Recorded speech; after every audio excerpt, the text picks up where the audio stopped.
లాస్యనందిత మృతదేహానికి నివాళులర్పించారు assembly speaker గడ్డం ప్రసాద్.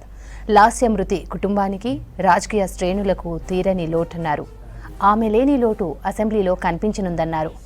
సాయన్న కూతురుగా లాస్యనందితకు ఎంతో రాజకీయ భవిష్యత్తు ఉన్న యువ నాయకురాలు అన్నారు స్పీకర్.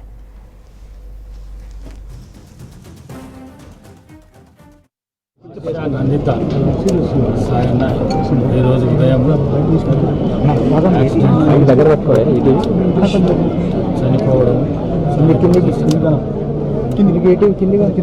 లాస్య నందిత మా కుటుంబానికి, మా బిడ్డకు చాలా మంచి స్నేహితులు. మరి అదేవిధంగా స్వర్గీయ సాయన్న 5 సార్లు ఎమ్మెల్యేగా ప్రజాసేవలో చాలా మంచి పేరు తెచ్చుకున్న సాయన్న తర్వాత సాయన్న లాస్య నందిత ఎప్పుడు వెన్నెంకు ఉండి ఆయన ప్రజాసేవలో ఇప్పటికీ వారితో ఎన్నుకుంటూ మరి వారు చనిపోయిన తర్వాత ఎమ్మెల్యేగా లాస్య నందిత కూడా సాయన్న గారు ఏ విధంగా పేరు తెచ్చుకోవాలనుకున్నారో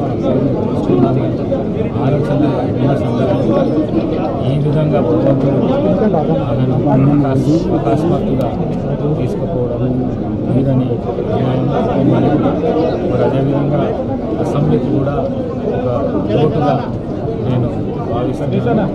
లాస్య నందిత చిన్న వయసులో ఈ విధంగా జరగడం చాలా దురదృష్టకరమని భావిస్తూ మరి వారికి వారి ఆత్మకు శాంతి చేకూరాలని మరి వారి కుటుంబం మొత్తం